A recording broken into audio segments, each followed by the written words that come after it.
Ji ma'am. The जी cosmic breath, English में, हिंदी में विश्व प्राणा। कॉस्मिक ब्रेथ को हिंदी में विश्व प्राणा कहते हैं, कॉस्मिक विश्व ब्रेथ प्राणा। अब सिर्फ ये जो ब्रेथ है, ये क्या क्या करता है, क्या क्या कर रहा है, क्या क्या कर सकता है, हम उसी पे चर्चा करेंगे, इसी पे बात करेंगे। कितना वास्ट साइंस है इसके बारे में कि अगर खाली ब्रेथ को ही पकड़ के खोज करनी शुरू करें तो शायद हमारे पांव कहीं लगे ही ना। इतना ये गहन विज्ञान है। बस सिर्फ हमें पत्री जी ने कहा कि सांसों के साथ रहो, हम सांसों के साथ रह रहे हैं, लेकिन ये बहुत डेप्थ नॉलेज है। ये आज हम थोड़ा सा इस बारे में बात करेंगे। विश्व प्राणा ये क्या है? श्वास, हम जैसे कहते हैं श्वास, श्वास मतलब जो सांस चल रहा है, जो आ रहा है जा रहा है, श्वास ले रहे हैं हम। विश्वास, विश्व प्राणा में अगर उस ब्रेक करोगे, विश्वास, बी मतलब अपोजिट, अपोजिट मतलब without fear, motion of breath मतलब वो श्वास जिसमें किसी किस्म का कोई भी एंजाइटी का, नेगेटिव, फियर, कोई ऐसा थॉट मिला हुआ नहीं है। प्योर प्राणा जिसमें कोई भी ऐसा थॉट नहीं मिला। और अगर हम देखें विश्वास में, तो इसी में विश्वास शब्द भी निकलता है। विश्वास शब्द का अर्थ है विश्वास। विश्वास मतलब ऐसी श्वास जो हर तरह के हमारे थॉट से फ्री है, वो है कॉस्मिक ब्रेथ। और उसी से ये विश्वास, जो हम कहते हैं ना, विश्वास रखो परमात्मा पे, उस पर भरोसा रखो, विश्वास रखो, वो विश्वास आएगा कैसे? तो वो विश्वास का इतना डीप साइंस है। जब मुझे ये चीज पता चली, मैंने भी पढ़ा है ये, किसी योगी का ये आर्टिकल था, तब से मैंने कहा कि मुझे ये सबके साथ शेयर करना है। विश्वास, ऐसा श्वास जो हर प्रकार के थॉट से आपके फ्री है, जिसके जब चल रहा है श्वास तो उसके साथ कोई भी थॉट नहीं चल रहा, तो उस समय हमें खुद पे और परमात्मा की शक्तियों पे भरोसा हो जाता है। लेकिन जब तक हमारे नेगेटिव थॉट, डर, ये सब चलता है, तो श्वास तो चल रहा है, लेकिन क्योंकि हम उस श्वास से जुड़े हुए नहीं है, उस श्वास में बहुत मिलावट हमने कर दी है, तो हमें भरोसा नहीं होता। तो ये जो शब्द है विश्वास, विश्वास, इसमें श्वास के साथ जो श्वास की गति है, जो आना जाना है, उसके साथ अगर कोई भी थॉट अटैच नहीं है, वो फ्री है हर तरह के विचार से, तो वही विश्वास बन जाता है। अब जो हमारी अंतः प्रज्ञा होती है, इंट्यूशन होती है, उसका भी ब्रेथ के साथ में ही संबंध है। हमें इंट्यूशन कैसे होती है? इंट्यूशन हमारी वो पावर है जो हमें नेचर ने दी है कि हम अपने मन की आंख से नहीं देखते, हम अपने फिजिकल आई से नहीं देखते, हम अपनी आत्मा की आंख से चीजों को देखते हैं। और आत्मा की आंख से जब देखते हैं तो 360 डिग्री व्यू नजर आता है। कि अभी मैं इस कमरे में बैठी हूँ और मैं जूम सेशन ले रही हूँ, मुझे सिर्फ सामने दिखाई दे रहा है, कुछ विंडो खुले हैं वो दिखाई दे रहे हैं, अपना प्रेजेंटेशन दिखाई दे रहा है, तो एक स्मॉल व्यू मुझे दिखाई दे रहा है। ये मैं अभी अपनी फिजिकल आई से देख रही हूँ। लेकिन जब मैं अपनी सोल आई से देखती हूँ, आंखें बंद करके या खुली आंखों में भी, जब मुझे कोई इंट्यूशन आता है, जब मैं अपनी सोल आई से देखती हूँ, तो मैं 360 डिग्री व्यू देखती हूँ। तब मैं इस कमरे में सीमित नहीं हूँ, मैं इस कमरे से बाहर ब्रह्मांड के ऊंचाइयों से मैं वो चीज देखती हूँ कि आज जो स्थिति मेरे सामने आई है, मेरी इंट्यूशन मुझे क्या बता रही है, इससे मुझे बाहर कैसे निकलना है। जो मुझे अपने फिजिकल आई से और माइंड की आई से नहीं दिखाई दे रही है चीजें, वो मुझे मेरी सोल आई से दिखाई देती है। फिर मेरी आत्मा अंदर से आवाज देती है, चाहे मुझे नहीं दिखाई दे रहा, लेकिन मेरी आत्मा को दिखाई दे रहा है। तो आत्मा अंदर से आवाज देती है कि इस रास्ते नहीं, इस रास्ते जाना है, ऐसा नहीं ऐसा करना है। वो जो अंतः प्रज्ञा है, वो भी सांसों के साथ जुड़ी हुई है। श्वास, विश्वास, ये दोनों जुड़े हुए हैं। जो श्वास, जो सांस, श्वास हर प्रकार के विचार से मुक्त है, फ्री है, बह रहा है केवल, वही विश्वास बन जाता है। जिसका breath, he whose breath, life and feelings are calm, he can have faith born of intuition। जो उस व्यक्ति का विश्वास जो अंदर से जन्म लेता है, जो सिर्फ बह रहा है सांसों के साथ, और जिसकी सांसें शांति से चल रही हैं, अनुभूतियां शांत शांत हैं, कोई बेचैनी नहीं है उसके अंदर, उसका मन शांत है, सही मायने में उसके इंट्यूशन से ही सही फेथ, विश्वास उत्पन्न होता है, जो हमें भौतिक आंखों से नहीं दिखाई देता, वो हम उस इंट्यूशन की, अपनी आत्मा की आंख से देख सकते हैं। इसका एक एग्जाम्पल दूं अगर मैं आपको समझाने के लिए, मान लो कि किसी को कोई बहुत तकलीफ हो गई है और डॉक्टर कह रहे हैं इनके बचने की कोई उम्मीद नहीं है। ऐसा होता है हमारे घर परिवार में, रिश्ते नातों में होता है ऐसा। लेकिन जिस व्यक्ति को तकलीफ हुई है वो कह रहा है कि नहीं, परमात्मा सब ठीक करेगा, सब ठीक हो जाएगा, मैं बिल्कुल ठीक हो जाऊंगा, आप देखो मैं बिल्कुल ठीक हो जाऊंगा। अब वो जो ये कह रहा है कि मैं ठीक हो जाऊंगा, सब ठीक हो जाएगा, उसको उसकी इंट्यूशन बता रही है, उसको भरोसा है कि जिसकी भी वो याद करता है, जिसकी पूजा करता है, जिसकी और उसका ध्यान है, या खुद की और उसका ध्यान है, या ध्यान कर रहा है वो, तो उसको अपने ध्यान पे, अपनी शक्ति पे इतना भरोसा है कि मैं ठीक हो जाऊंगा, क्योंकि अब उसके श्वास के साथ कोई भी नेगेटिव फीलिंग नहीं चल रही। तो वो जो श्वास चल रहा है काम और रिलैक्स, वही श्वास जो है उसका विश्वास बन गया है। विश्वास, अगर इसको देखें तो अगर श्वास के साथ विष का वास नहीं है, वो विश्वास बन जाता है। विश्वास मतलब विष, जो ये जो नकारात्मक भावनाएं हैं, नकारात्मक जो हमारी अनुभूतियां हैं, नकारात्मक विचार हैं, ये सब विष अगर श्वास में नहीं मिला हुआ तो वही विश्वास बन जाता है, जो विष से मुक्त है हमारा। और यही हमें आत्मबोध का मार्ग दिखाता है। सांसों का और जो हमारे आत्मा का जो इंट्यूशन का जो एक जोड़ है, जो एक संपर्क है, वो हमें आत्मबोध की ओर ले जाता है। ऐसे ही ब्रेथ एंड माइंड, हमारे मन का और सांसों का भी संबंध है। मन भी सांसों से ऊर्जा लेता है और सांसों की ऊर्जा लेकर ही बाहर की दुनिया में भागता है। और अगर हमने मन को ठहराना है तो हमें उसको उस सोर्स से जोड़ना है जहां से वो ऊर्जा ले रहा है। कहाँ से ऊर्जा ले रहा है? सांसों से ले रहा है। मन जो अपने घोड़े दौड़ा रहा है बाहर की दुनिया में, कहाँ से दौड़ा रहा है? सांसों से ऊर्जा लेकर। तो जिस तरह आत्मा का और इंट्यूशन का और सांसों का एक जोड़ है, संपर्क है, ऐसे ही मन का और सांसों का भी संबंध है। और ऐसे ही सांसों का और ध्यान का संबंध है। ये सब चीजें एक दूसरे से जुड़ी हैं और तीनों चीजें सांस से ही जुड़ी हैं। तो सांस से जुड़कर क्या क्या हो सकता है, हम इसकी कल्पना भी नहीं कर सकते। बस हमें तो ले ऐसा लगता है सांस ले रहे हैं, जिंदा है, जीवन चल रहा है, बस मस्ती है। लेकिन ये सांसें क्या अद्भुत चमत्कारी हैं, ये हम जानते ही नहीं है। हम बस सांसें ले रहे हैं, चल रही हैं, और हम उन्हें अपना जीवन जीकर चले जाते हैं।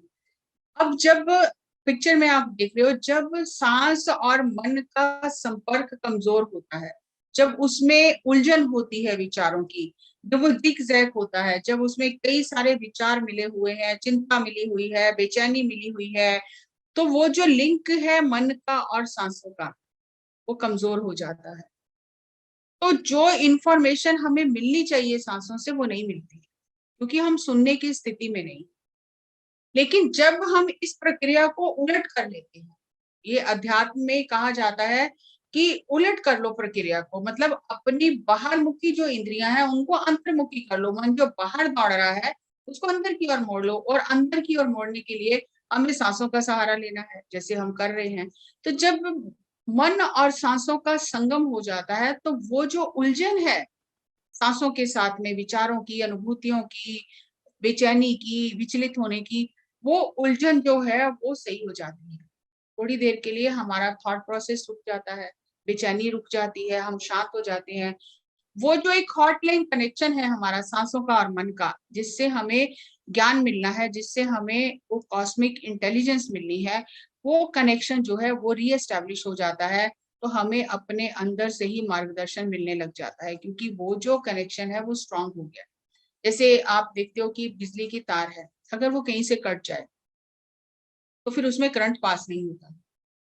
आप कितना भी प्लग को दबाओ, कितना भी आप करो, लेकिन जब तक वो तार नहीं जुड़ेगी उसमें करंट नहीं फ्लो करेगा। इसी तरह जब तक हमारे मन की और सांसों की तार नहीं जुड़ेगी, और तब तक वो उलझन खत्म नहीं होगी जो हम दिन रात सोच सोच के हमने इकट्ठी की है, तब तक हमारा वो करंट सही से फ्लो नहीं होगा।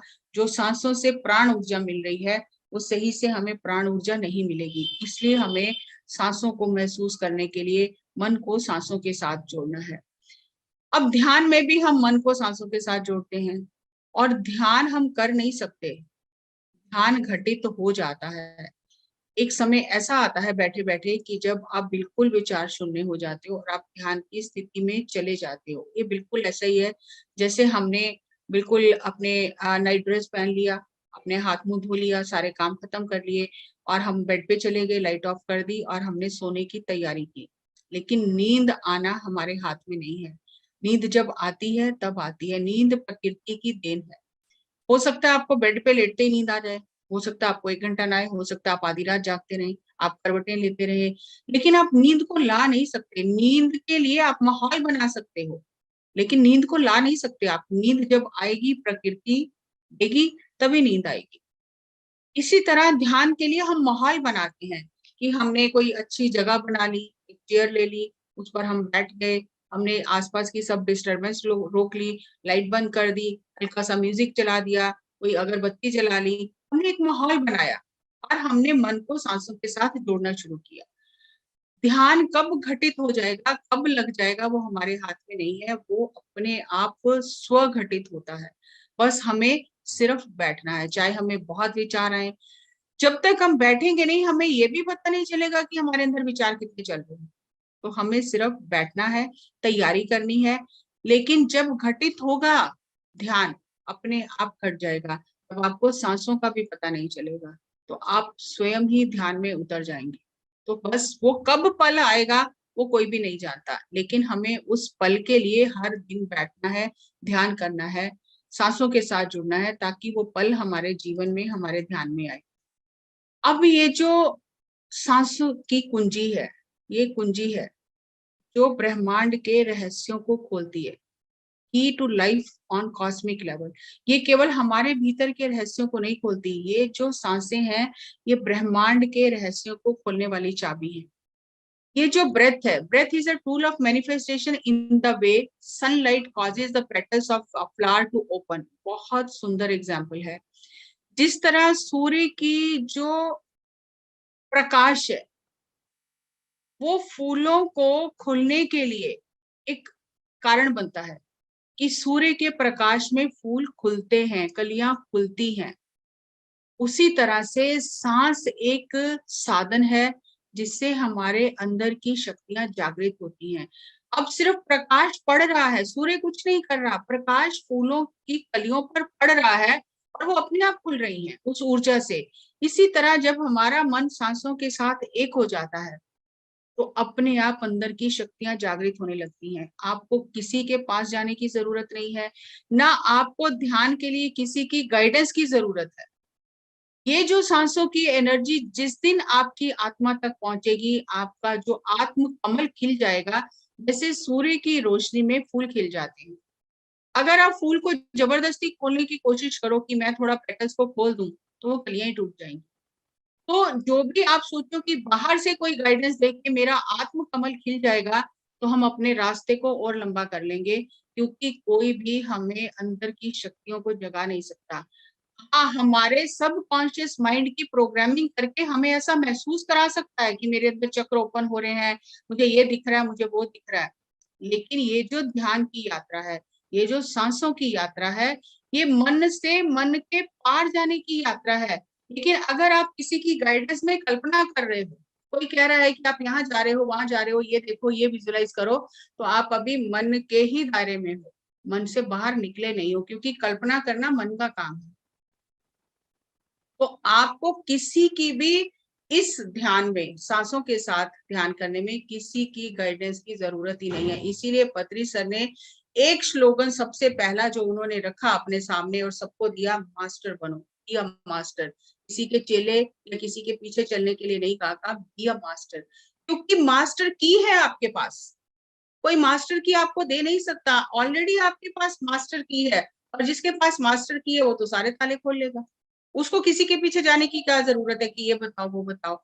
जिस तरह सूर्य के प्रकाश से फूल खिल जाते हैं, उसी तरह सांसों की ये प्राण ऊर्जा से, ये कॉस्मिक ऊर्जा से, विश्व में प्राण की जो ऊर्जा है, ये आपके हृदय कमल को, आपके आत्म कमल को खोल देती है। और ये जो विश्व में प्राण ऊर्जा है, ये पदार्थ और ऊर्जा के बीच का कड़ी है, जिससे पदार्थ और ऊर्जा दोनों जुड़े हुए हैं। ये कड़ी है दोनों को जोड़ने वाली सांसें। Link between consciousness and mind consciousness expressing itself through the mind. अब एक चेतना है और एक मैटर है, इन दोनों को जोड़ने वाली कड़ी भी सांसें हैं। जब तक चेतना का और मन का सांसों के साथ में मिलन नहीं होता, मन नहीं बनता हमारा, तब तक हम चेतना को जान ही नहीं सकते। ये मन को आप कम मत समझिए, इसकी शक्ति को, मन को अपना दुश्मन मत समझिए। ये मन जो है, जब ये सांसों से ऊर्जा लेता है, मन जो हमारा मन है, इसके बिना हम कॉन्शियसनेस को, चेतना को भी नहीं जान सकते, पदार्थ को भी नहीं जान सकते। अब जितने वैज्ञानिक इतनी खोज करते हैं, कैसे करते हैं? मन से करते हैं। मन को एक जगह किसी एक चीज पर एकाग्र कर लेते हैं और बहुत बड़ी बड़ी खोज कर देते हैं, जिसका आज हम लाभ ले रहे हैं। तो जब मन को चेतना पर एकाग्र कर दिया जाता है, सांसों की जो ऊर्जा मिल रही है उसको चेतना को अनुभव करने पर एकाग्र किया जाता है, तो हम इसी मन से उस चेतना को अनुभव कर सकते हैं। इसके बिना हम अपनी चेतना को भी अनुभव नहीं कर सकते। It can not come into touch with matter and function through it without the intermediate presence of breath and express itself. ये जो चेतना है, जो आत्मा है, हमारे शरीर में प्रवेश करती है, ये तब तक पदार्थ के संपर्क में नहीं आ सकती है जब तक बीच में मन ना हो, जब तक समझने के लिए इन चीजों को मन ना हो। और मन जो है वो सांसों से ऊर्जा लेता है। मन और आत्मा के बीच में जो कड़ी है सांसें, इन्हीं के कारण, इस मन के कारण, इस ऊर्जा के मिलन के कारण ही हम भौतिक संसार को और अभौतिक संसार को, इस लौकिक संसार को और पारलौकिक संसार को समझ सकते हैं। ये कड़ी है। मन के बिना हम उस संसार को भी नहीं समझ सकते, क्योंकि मन हमें भौतिक संसार में रहने के लिए मन बहुत जरूरी है, और पारलौकिक संसार के रहस्यों को जानने के लिए मन से पार जाना है। तो ये जो कड़ी है सांसें, ये दोनों तरह का काम करती हैं। हम दोनों लोकों का ज्ञान ले सकते हैं, और वो ज्ञान हमें मन के माध्यम से ही मिलता है। मान लो कि मैं ध्यान में बहुत गहरा उतर गई, मुझे सांसें भी महसूस नहीं हो रही, मैं किसी बहुत हायर एनर्जी से कनेक्ट हो गई, और वहां से मैंने विजडम लेना शुरू किया। लेकिन ले कौन रहा है? विजडम लेने वाला कौन है? मेरा हायर माइंड है, क्योंकि मेरा लोअर माइंड शांत हो गया है, और विजडम लेने वाला मेरा हायर माइंड है। हायर माइंड के बिना मैं विजडम भी नहीं ले सकती। लेकिन जो ये दुनिया चला रहा था माइंड, जिसने इतना विचलित था, बेचैन था, परेशान था, जिसमें इतने विचार थे, वो हट गया, और मैं अपने स्पिरिचुअल माइंड से कनेक्ट हो गई। और वो जो स्पिरिचुअल माइंड है, वो स्पिरिचुअल विजडम को ले रहा है। क्योंकि स्पिरिचुअल विजडम को लेने के लिए हमें वर्ल्डली माइंड को छोड़ना पड़ेगा, और वर्ल्डली माइंड को छोड़ने के लिए हमें जो ये लिंक है ब्रेथ का, इसको यूज करना पड़ेगा।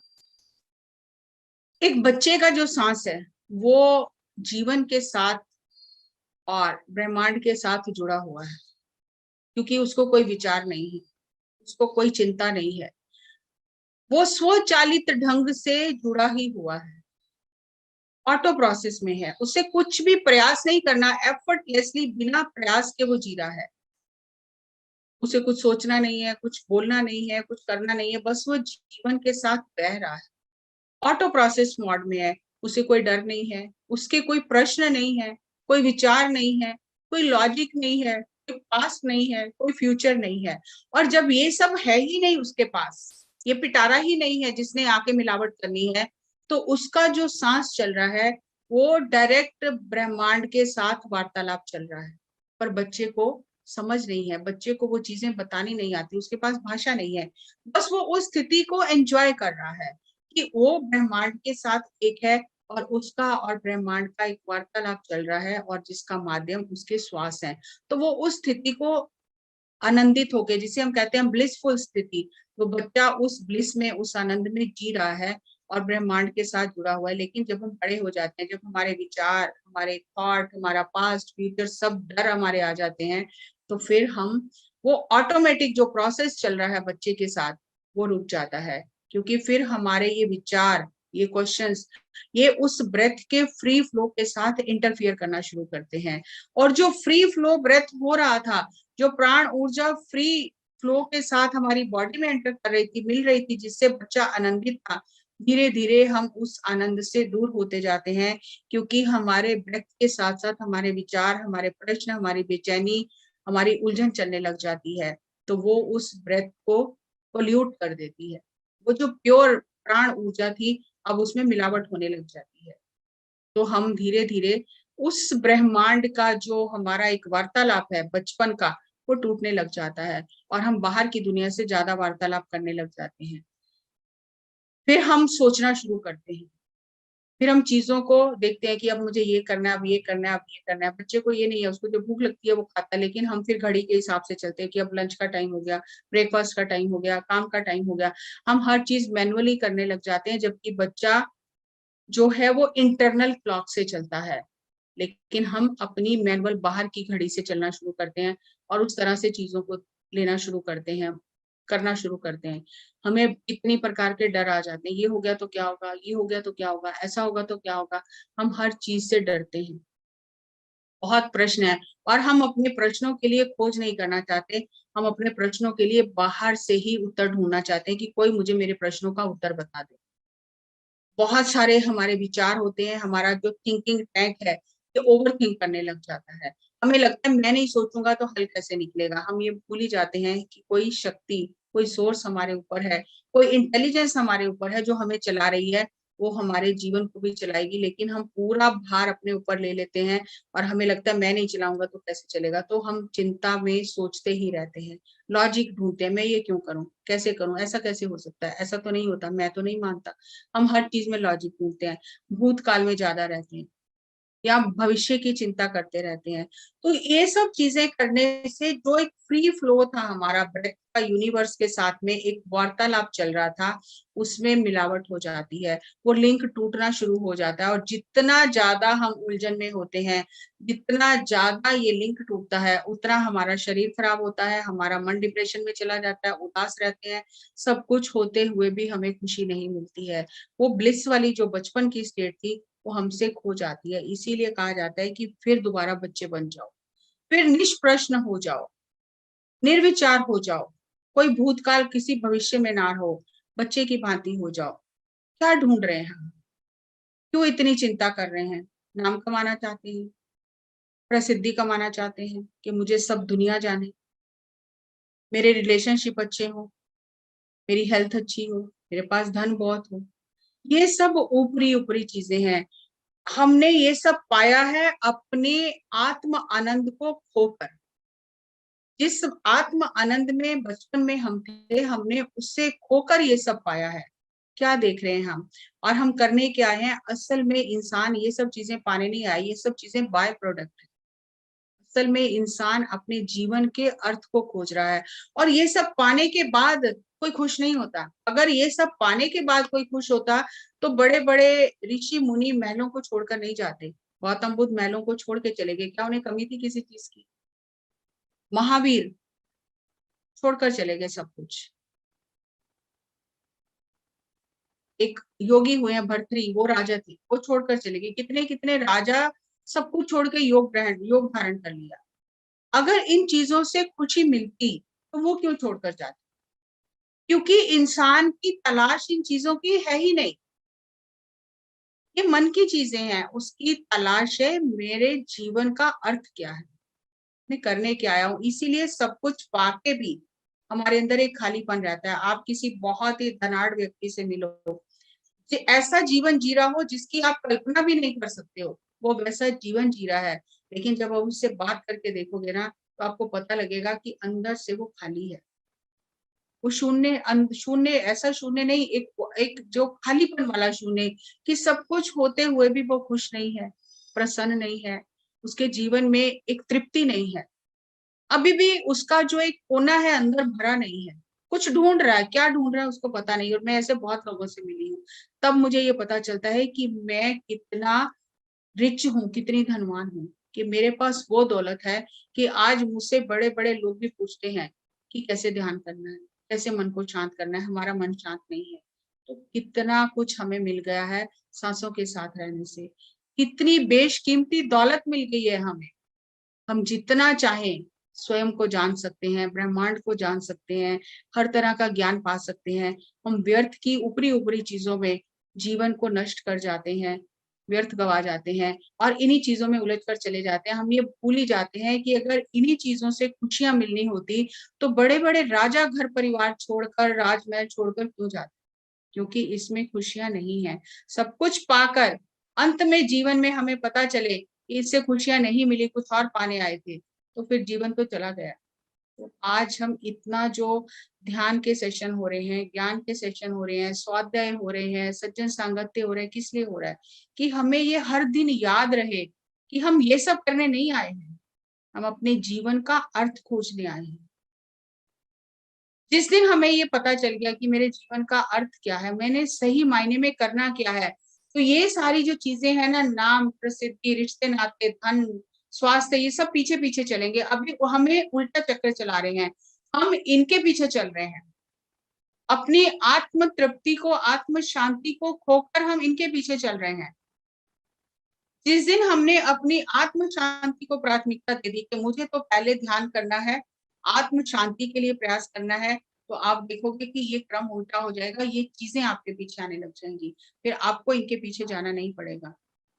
इसलिए अपनी सांसों को इन सभी प्रकार के विचारों से मुक्त कर लें। खुली सांस लें, कोई उसमें मिलावट ना हो, तब आप जीवन को जैसा है वैसा देख पाएंगे, अनुभव कर पाएंगे जैसा वो है, बिना अपने विचारों को उसमें शामिल किए। When there is perception, there is an effortless connection with life. जब आप जीवन को सिर्फ अनुभव कर रहे हो, वर्तमान पल में रह रहे हो, तो जीवन बह रहा है आपसे।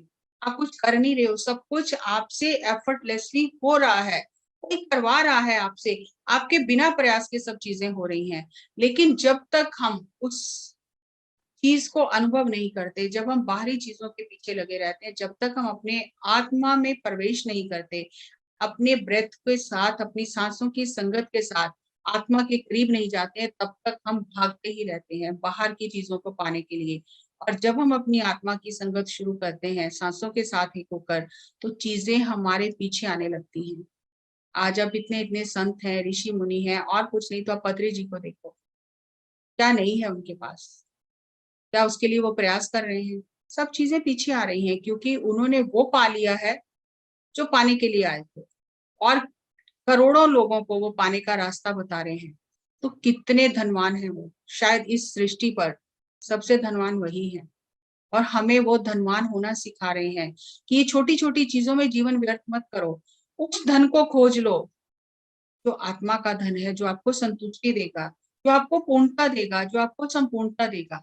अपने जीवन के साथ एक जुड़ाव जो बहना है, उस तरह से बहो। When there is a connection with life, there is a communication. जब आप जीवन से जुड़ जाएंगे, जब आप जीवन को सही मायने में पल पल अनुभव करने लगेंगे, तो वापस वो जो कनेक्शन बचपन का टूटा था, वो फिर वापस वो कनेक्शन जुड़ना शुरू हो जाएगा। आप फिर ब्रह्मांड के साथ वार्तालाप करने लग जाएंगे। When there is communication, there is reception energy. Consciousness should first come into perception first. जब आप जुड़ेंगे, वापस उस स्थिति से जुड़ेंगे, और आपका ब्रह्मांड के साथ में एफर्टलेस ब्रेथ के माध्यम से वार्तालाप होने लगेगा, आपका ब्रेथ हर तरह के विचारों से मुक्त हो जाएगा, तब आप ब्रह्मांड की ऊर्जा को रिसीव कर पाएंगे। तब आप एक रिसीवर बन जाएंगे कि आप ब्रह्मांड की ऊर्जा को रिसीव कर रहे हैं। और जब आप ब्रह्मांड की ऊर्जा को रिसीव करेंगे, तो उसके साथ साथ आप कॉस्मिक इंटेलिजेंस को, ब्रह्मांड की बुद्धिमत्ता को रिसीव करने के रिसीवर बन जाएंगे। इसलिए चेतना को सामने रखें, आत्मा को सामने रखें, जीवन को अनुभव करें, बाकी चीजें सब पीछे चलती आएंगी। लेकिन अगर हम चीजों के पीछे चलेंगे, तो आत्मा का अनुभव हो जाएगा जिसके लिए हम आए थे। तो आत्मा को आगे रखें, आत्म अनुभव को आगे रखें, जीवन को अनुभव करें, तो आप देखेंगे कि फिर वापस आपकी तार ब्रह्मांड के साथ जुड़ गई है। और ये इतना कीमती श्वास है, इतना कीमती श्वास है कि हमें किसी के पीछे जाने की जरूरत ही नहीं है। ये सांसें हमें कहाँ ले जाएंगी हम खुद भी नहीं जानते। तो हमें अपनी सांसों के साथ एक होकर स्वयं को जानना है, और ये जो गहरे रहस्य हैं ये अपने आप खुलते चले जाएंगे। अब एक इसमें बहुत ही कीमती सूत्र और है सांसों के साथ। अब हमने ये जाना कि सांसें हैं, मन है, शरीर है। और ये मिलकर काम कर रहे हैं, और ये इनका जो संबंध है सांसों के साथ है, और सांसों का संबंध ब्रह्मांड के साथ है। तो ये हम जो सांस ले रहे हैं, तो हम ब्रह्मांड के साथ ही सांस ले रहे हैं, लेकिन उसमें बहुत सारी मिलावट हमने कर दी है, तो हमें उस एनर्जी को हम फील नहीं कर पाते। क्योंकि एनर्जी को फील नहीं कर पाते, तो इसीलिए उस एनर्जी के साथ जो इंटेलिजेंस बह रहा है, कॉस्मिक इंटेलिजेंस, उसे भी हम फील नहीं कर पाते। अब जब सांस, एक बच्चा धरती पर जन्म लेता है, पहली सांस लेता है, ये सांसें आत्मा के साथ एक एग्रीमेंट करके आती हैं आत्मलोक में, कि मेरे साथ चलो, अनुभव करो और मेरे साथ ही वापस आ जाना। जैसे हम किसी के साथ जाते हैं, हम बच्चे को लेके जाते हैं, किसी के साथ जाते हैं, हम कहते हैं साथ ही चलो और मेरे साथ ही वापस आ जाना। साथ जाने से, साथ आने से हमें पता है कि जो हमें लेके जा रहा है उसे रास्ता पता है, और हम सुगमता से वापस आ जाएंगे, इसके साथ जाएंगे और वापस आ जाएंगे। अब सांसें आत्मा को कहती हैं कि तुम चलो मेरे साथ, अनुभव करो, मैं तुम्हें ले चलता हूँ।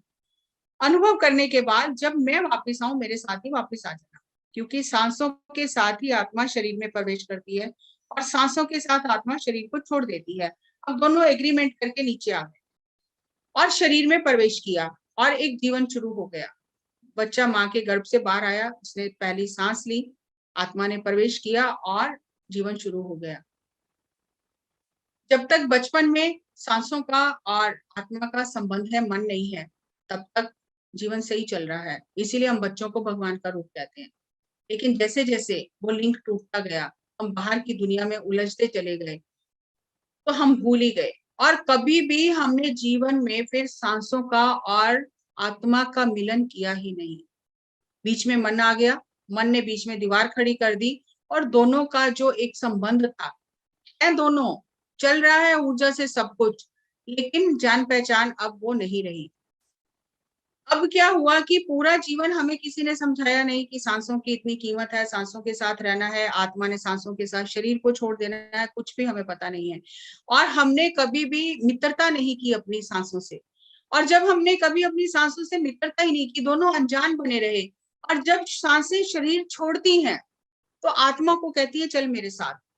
लेकिन हमने, मन ने इतना उलझा लिया हमें इस संसार में, हम भूल ही गए कि हमें वापस जाना था, सांसों के साथ वापस जाना था। आत्मा के ऊपर मन ने इतना माया जाल डाल दिया, इतना मोह माया का पर्दा डाल दिया, कि आत्मा ने इस संसार को अपना समझ लिया, और वो भूल ही गई कि मुझे तो कहीं और से आई हूँ, आत्मलोक में जाना है, वहां से मैं आई हूँ और सांसों के साथ आई हूँ। आत्मा भूल ही गई, क्योंकि ज्ञान ही नहीं मिला, सारा जीवन ध्यान ही नहीं किया, सांसों के साथ बैठी ही नहीं, सांसों की ऊर्जा ली ही नहीं, सांसों से दूर हो गई, तो दोनों का संबंध टूट गया। अब जब सांसें जा रही हैं शरीर छोड़कर, तो सांसें आत्मा को कह रही हैं तू मेरे साथ आई थी, मेरे साथ तूने प्रॉमिस किया है कि मैं वापस आऊंगी, चल मैं तुझे ले चलूं।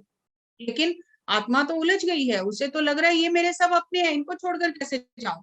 तो आत्मा नहीं जाती है, क्योंकि उसने ज्ञान ही नहीं लिया। तो बस वहां से जन्मों जन्मों का चक्कर शुरू हो जाता है। हर बार आत्मा शरीर धारण करती है, अनुभव लेती है, लेकिन सांसों के साथ वापस नहीं जाती है, अनुभव लेती रहती है। और फिर एक जीवन में आकर, एक जगह जब हमारे जीवन में ध्यान आ जाता है, जब हमें सांसों का और आत्मा का, मन का संबंध समझ में आ जाता है, हमें ये समझ आ जाती है क्यों हम धरती पर आए हैं, हमारे जीवन का अर्थ क्या है। जब हम अपने जीवन का अर्थ खोजने लगते हैं, हमारे जीवन में ध्यान आता है, और ध्यान भी सांसों के साथ ध्यान करना आता है, तब ये रहस्य खुलने लगते हैं। हम हर दिन ध्यान में बैठने लगते हैं, हमें अपने भीतर से ज्ञान मिलने लगता है। उस कॉस्मिक प्राणा से जुड़ के, विश्व में प्राणा से जुड़कर हम स्वयं को जानने लगते हैं, तो धीरे धीरे हमें वो विश्व का ज्ञान मिलने लगता है, जो किसी भी किताबों में नहीं लिखा है। तो वो जब हमें ज्ञान मिलता है, तब हमारी आत्मा को याद आता है कि मैं एक नाटक में आई हूँ, मैंने अपना भूमिका निभा के सांसों के साथ वापस चले जाना है। और जिस जीवन में आत्मा को ये समझ आ जाती है, वो वापस चली जाती है सांसों के साथ, तो जन्म मरण के चक्कर से मुक्त हो जाती है। कितनी अद्भुत ये सांसें हैं। तो मुझे समझ में जो आया, मैंने आर्टिकल पढ़ा, बहुत डीपली मुझे वो चीजें समझ में आई, और शायद आर्टिकल पढ़े हुए भी 1 साल हो गया होगा मुझे। तो और मुझे जो जो इनसाइट्स आए उससे, तो वो सब मैंने आपको शेयर किए हैं।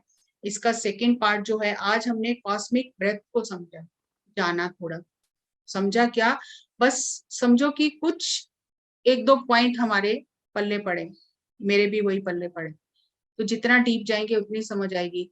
और कल हम इस विषय पर बात करेंगे कि इस कॉस्मिक ब्रेथ के साथ जब हमारा कम्युनिकेशन दोबारा लिंक एस्टेब्लिश होता है तो हमें वो कॉस्मिक इंटेलिजेंस कैसे मिलता है जिससे ये पूरा ब्रह्मांड चल रहा है। तो थैंक यू वेरी मच कि आपने इतने ध्यान से सुना मुझे। देखो बात तो सांसों की है, शुरुआत अंत सांसों से ही है, लेकिन उन सांसों को कितनी तरह से हम एक्सप्लोर कर सकते हैं।